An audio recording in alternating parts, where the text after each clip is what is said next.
What's going on, guys? Thanks again for being here. Today I have two awesome little products from Godox. This is the Godox C30Bi, which they also make in an RGB version, which is the C30R.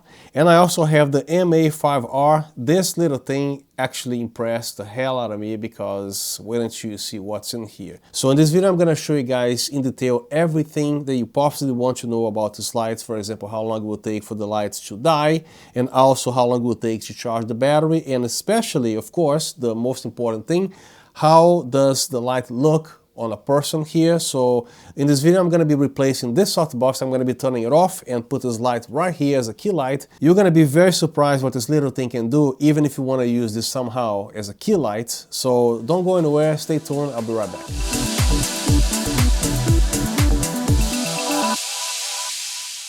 So before I start anything here, a full disclaimer, this video is actually sponsored by a company named Instro. They are Godox resellers, so they sell mostly Godox products. And I do charge a fee now for every video that I post on YouTube because my time is very limited. So the fee that I charge is simply to cover the setup that it takes to set up all those lights and everything else, and some editing time and the filming here. Other than that, everything is the same. So my agreement with every company or whoever sends me gear for me to test and review, regardless if this video is sponsored or not, I have full freedom to say whatever I want, the pros and cons. If I like something about the light, great. If I don't like something about this light, I will definitely let you know. So my goal here is to showcase you guys these products and to help you guys decide if you want to buy these products or not. This is what I'm making the video for. They don't get to see any previews. I upload the video and you guys watch at the same time they're going to be doing. So the first thing you're going to see when you actually buy these lights, they come on a standard cardboard boxes like this, but they come very well packed. If you want a case for this light, you're going to have to buy your own. They actually make this light in 6 different colors for you to choose from. I particularly like the white. I don't know, it looks clean, it looks nice. This is the way I prefer it. So I asked for the white, and it is entirely made of plastic, and all the corners here, they are nice and round. So when you open the box, you're gonna find the light itself, a diffuser, which is very important. It's right here, and it's very easy to install and uninstall it. Now, this is important. I have a case with my phone. This is why they include this ring here. So if your device does not feature a metal thing for you to attach this light here, because as you can see, there are no quarter 20 threads anywhere. I think they are or will make an accessory that it is magnetic. You can actually mount on a hot shoe. By the way, if you want to mount this light without the magnet feature, this is a cell phone holder here, which you can simply, mount it this way, right? So it has a spring-loaded mechanism here.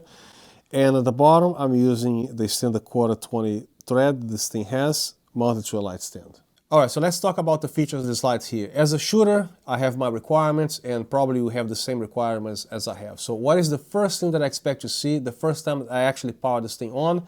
I don't want the 1% to look like 25%, because if I have a time lapse to do, or a long exposure, or if I'm in a very dark place, I don't want to be washed out, right? Right now the light is at 0%. At 1%, look how gentle that is here. So it's technically nothing. You can look at the actual LEDs here. It's not going to hurt your eyes, right? This is actually very important for my needs. I hate when you actually put the light to 1% and it looks like this here, all washed out. That is not a good thing. So this light got me in the good mood by unpacking this light. So this light has CCT, HSI, effects, which are 14 of them, and even a selfie light in the front here in case you want to do a little selfie light, right? All you have to do is to rotate the light and the selfie light is exposed like this here. And the CCT on the selfie light ranges from 2800 degrees Kelvin to 6500 degrees Kelvin. And the CCT on the front here, it ranges all the way down to 1800 Kelvin to 10,000 degrees Kelvin. And of course, this light is fully operable using the Godox Light App. But this one here does not have Bluetooth, just so you know. This one here does. It even lets you upgrade the firmware. When you upgrade the firmware, be careful because I actually messed up, my fault totally. I was actually upgrading the firmware, which is super easy to do, but somehow I sneezed, believe it or not. And then I slide the page, so I took the page out of the front screen of the phone. And then the update got canceled, the upgrade got canceled, and then I saw the light becoming a brick, saying BLE, some other weird error here, which to my surprise is not even listed on the menu. It's not even available anywhere on the internet. So I actually was on my own to actually figure out how to bring this thing back to life. I'm sorry, I don't quite remember what I did because I was actually on panic mode. So I think what I did was to try to connect the light, and then it says device offline. And then I think I erased the light. It will let you erase or uninstall the light even if this light is not responding. So uninstall the light off the app. Find the light and then click on the firmware upgrade.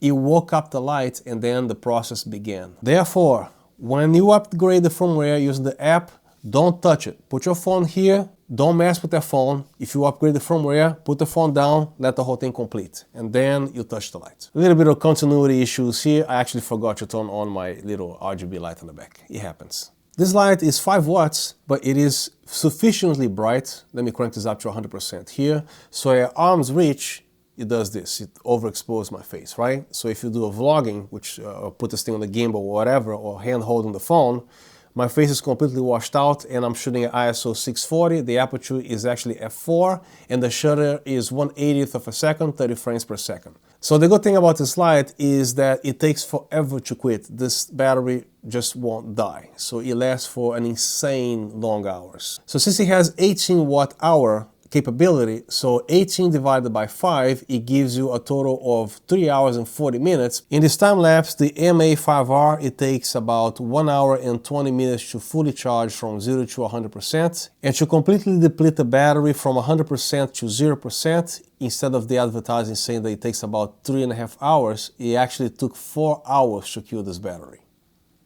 This also has a wireless charging feature, which means you can actually put your iPhone here and this thing is going to charge just like your wireless charger. So, blown away, right?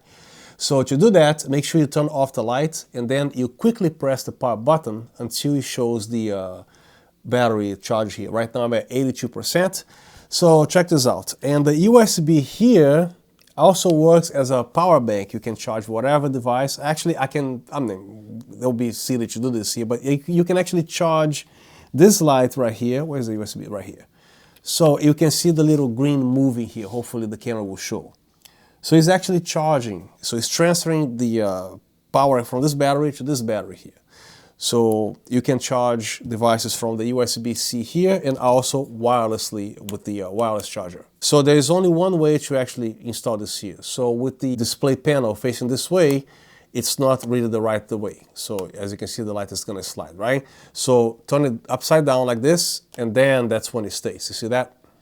So I'm actually using the case, and I'm not even installing the ring on the case. So when you do that, you just make sure you wipe with alcohol here, and you peel the white side, that's the side that's gonna go on the phone, and then you put it right here, or any other device that you want to stick this light to. So put the ring right here, good to go.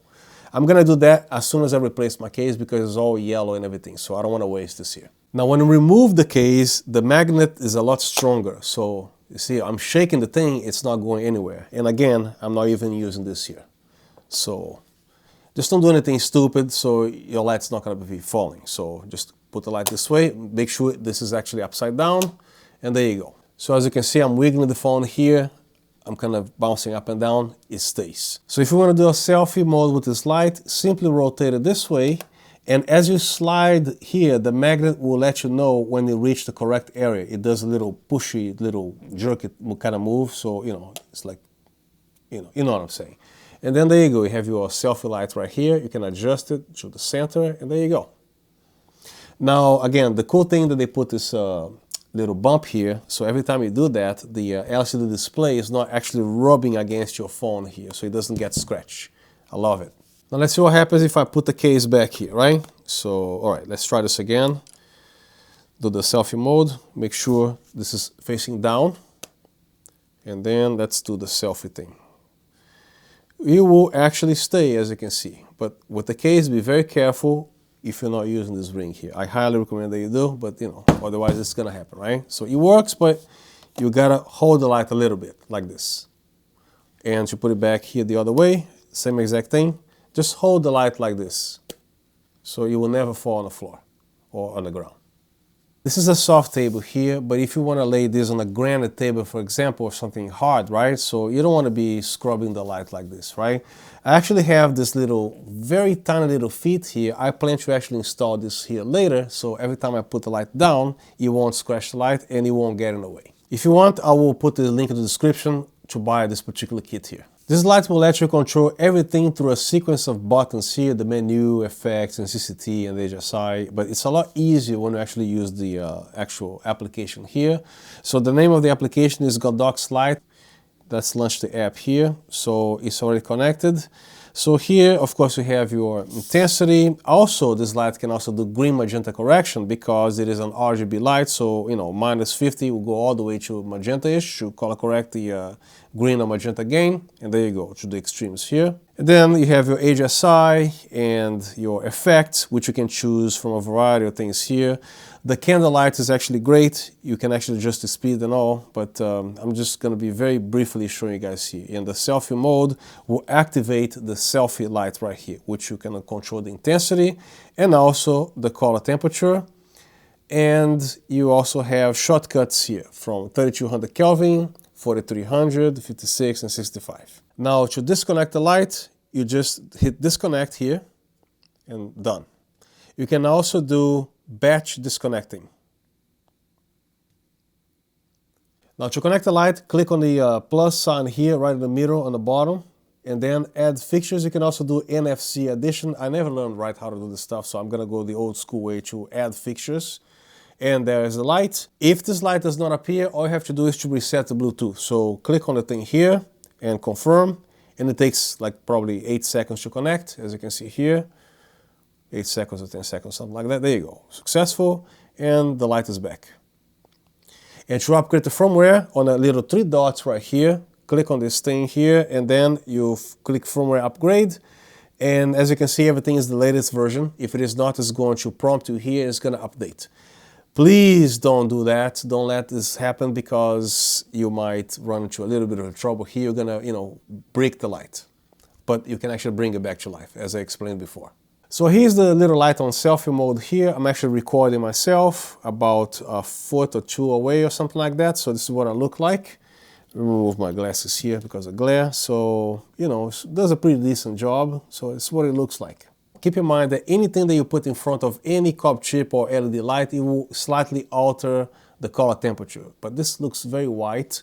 So you align with the USB port here, of course, right? Then hold this area here.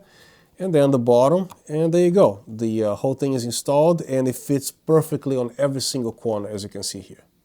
So this is the light at 100% at arm's reach, and I'm shooting at ISO 640, 1/80th of a second, and the aperture is f4.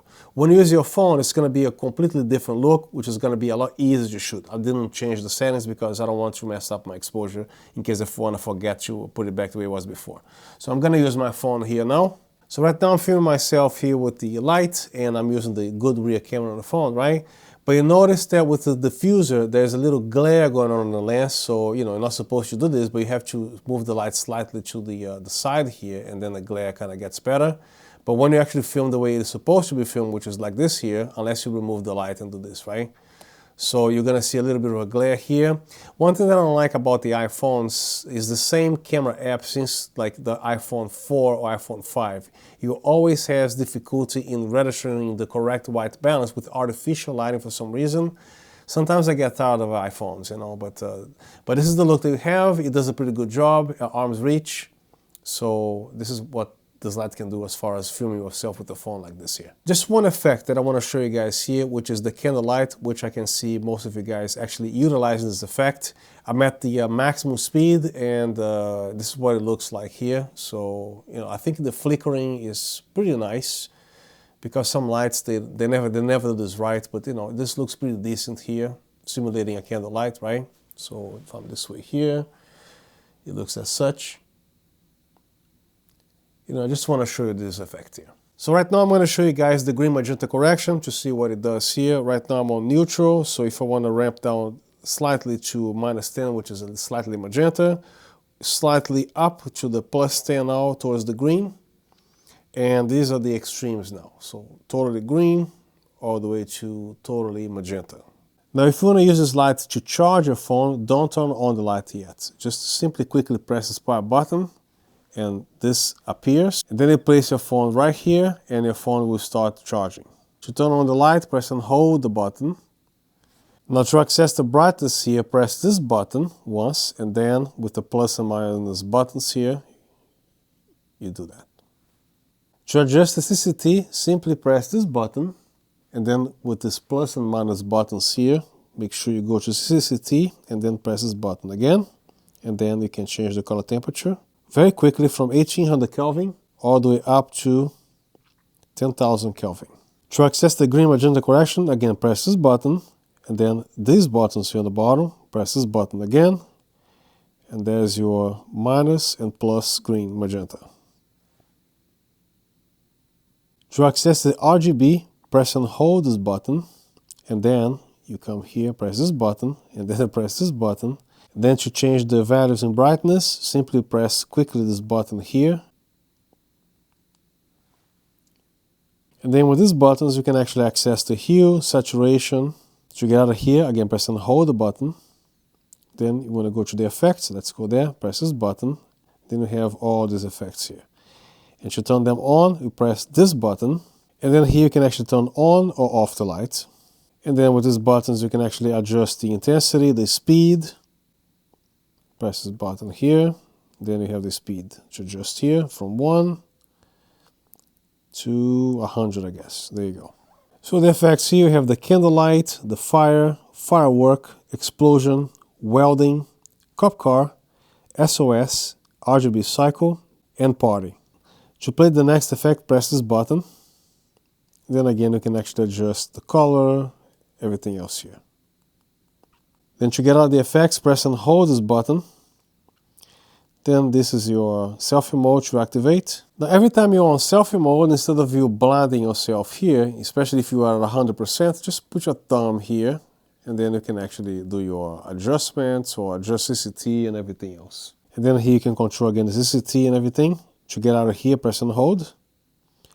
And to go to the menu, press this button, and then press this button here. Now you have Bluetooth, language, upgrade, factory reset, and fixture info. To reset the Bluetooth, quickly press this button, and then click on reset, then press this button again, hit yes, press this button, it's resetting, which means now you have to reconnect the light to the app. Now if you want to upgrade, you have to go to the app to do that. As you can see, it shows you this message here. And that should conclude the whole menu demonstration of this light. Now I'm going to be showing you guys here the Godox C30Bi, and this is an awesome little light. It was actually very surprising to me that you can actually use this as a key light, just in case you are camping, for example. That's the only light that you have to do whatever it is that you're doing. This does a pretty good job. If you're interested in the bicolor, you want to buy the Godox C30Bi, but they also make it as a RGB light, which is the Godox C30R. This light weighs 248 grams, and it has optical lenses right here to enhance the lighting output. They advertise this light's runtime is about 45 minutes. On my test, it was about 40 or 41 minutes or something like that. The C30Bi took about 2 hours to fully charge the battery, and 40 or 41 minutes to completely kill the light. The C30Bi control-wise is a rather simplistic light, as you can see, and it features no Bluetooth, so you can't operate the light using the app. And the knobs here, they are fully analog, so to turn on the light you have to turn a little bit past the 0%, right? So it turns this intensity here all the way to 100%. This light, as far as 1% goes, it does the same exact thing the MA5R does. As you can see, the 1% is very gentle. It's barely overexposing the LEDs on the camera there, which is very useful, again, if you're doing something that requires the light set to the lowest setting. You got this one as well. And the color temperature can range all the way from 2800 degrees Kelvin to 6500 degrees Kelvin. There's a little red dot here. This is where you want to aim at. And if you want to adjust the light to 5600 degrees Kelvin, for example, make sure you're aiming right at the dot here. It has a 3400 milliamp battery, and on CCT, it ranges from 2800 degrees Kelvin to 6500 degrees Kelvin. And on the C30R, the RGB light, the CCT ranges from 1800 Kelvin to 10,000 Kelvin. When you unpack this light, you're going to find the light itself. and it comes also with a diffuser, which is very important, very nice, and also the same USB cable, USB-C to USB-C, and this is the length of the cable. Now to install the silicone, the easiest and quickest way that I found was first to actually install towards the, where the knobs go, and then you do that, and it's that quick that you actually install the diffuser here. As you can see, everything is nicely molded. It features a 1/4-20 thread in the bottom, nothing on the sides or on the top, just at the bottom. Now one thing to notice here, the actual 1/4-20 thread with the diffuser installed, you will see that if you install a ball mount here, even if they make a smaller one here, it will be in the way of the silicone. So what I'm doing right now is to install here on the thread. And there you go. It's gonna bulge a little bit, but this should not interfere with anything. As you can see, this is what it does here. It does not interfere with the actual performance of the light. And to remove, you just, unscrew the thing here, and the thing is out. Now I want to show you guys this light as a key light, which is probably one of the most important things that you guys want to see, right? So I'm going to show you guys right now. I'm going to kill this big softbox here, and I'm going to place the light right here to simulate a key light if that's all you brought on set or whatever place that you are. So right now I have the C30Bi mounted right here. My softbox is off. And this is what you get with the this little light here. So as you can see, it does a pretty good job as a key light. The knob says I'm at 75%, but on this analog knobs, you can really trust if you are indeed like 75%. You just like, you keep rotating the knob. So at maximum brightness, I'm actually completely overexposed, which is great. So if you need to back off like this here, you have the proper exposure. So at this distance here, I can't even reach the light. So I'm at least 5.5 feet from this light here. So right now I'm shooting at ISO 640, aperture is f4, the shutter is 1/80th of a second, and the frame rate is 30 frames per second. So this is what you get here. And then you can range the color temperature from 6500 degrees Kelvin, slowly all the way down to 2800 degrees Kelvin. So as you can see, you have a pretty decent key light as far as a little light like this size can offer, right, with this diffuser. And of course you can actually diffuse the light using a diffuser, but if you're actually going through all this trouble here, you're actually buying the wrong light. You need a full-size copper chip light with a softbox just like what I have here, right? But you can certainly do that, and the light has enough power for you to do that as long as you keep a distance of about 3 or 4 feet away from the light. And there you go. So let's talk about fan noise. Right now the fan is not spinning because I just turned on the light and cranked up to 100%. So now the fan starts to move and it starts kind of quiet. Let me see. So right now is the fan noise that you hear. So I'm going to be putting the fan close to the microphone. And then, of course, you want to keep the light at least at this distance, right? Especially if you're using it as a key light. But eventually, as the heat builds up here, the fan is going to be actually on a rather semi-loud side. It's not that bad, but I'm afraid, depending on the microphone they're using, like such as this one here, which is a omnidirectional microphone, it might pick up the fan. If you're on a larger area, or if you're using a shotgun microphone, which is unidirectional, you will be having less issues with this fan here. But if you are in a very quiet room like this and silence is critical to you as far as fan noise goes, by the way, you can also clean that up in post-production, but I'm the kind of guy that avoids messing with the tweaking of the audio, filtering fans and stuff, because eventually, one way or the other, you're always going to kind of hurt the audio somehow. So I prefer not to do that. So right now I have the light cranked up to 100%, about 4 minutes, and now the fan has reached the maximum level of noise that it will emit, and I'm going to be quiet here. I'm going to place the light close to this microphone, which is not what you want to do, but just for the sake of the video, show you guys what it does. So if you put the light this way here, this is what you have. So you might pick up or might not pick up the sound depending what kind of microphone they're using or how quiet the room is. So that's the end of my video. If you found the contents helpful, I would appreciate if you like, share, and subscribe to this channel for more contents like this here. And if you have any questions, please feel free to drop them down in the comment section. I try my best to respond to everything that I see there. So once again, thank you very much for being here, and I'll see you next time.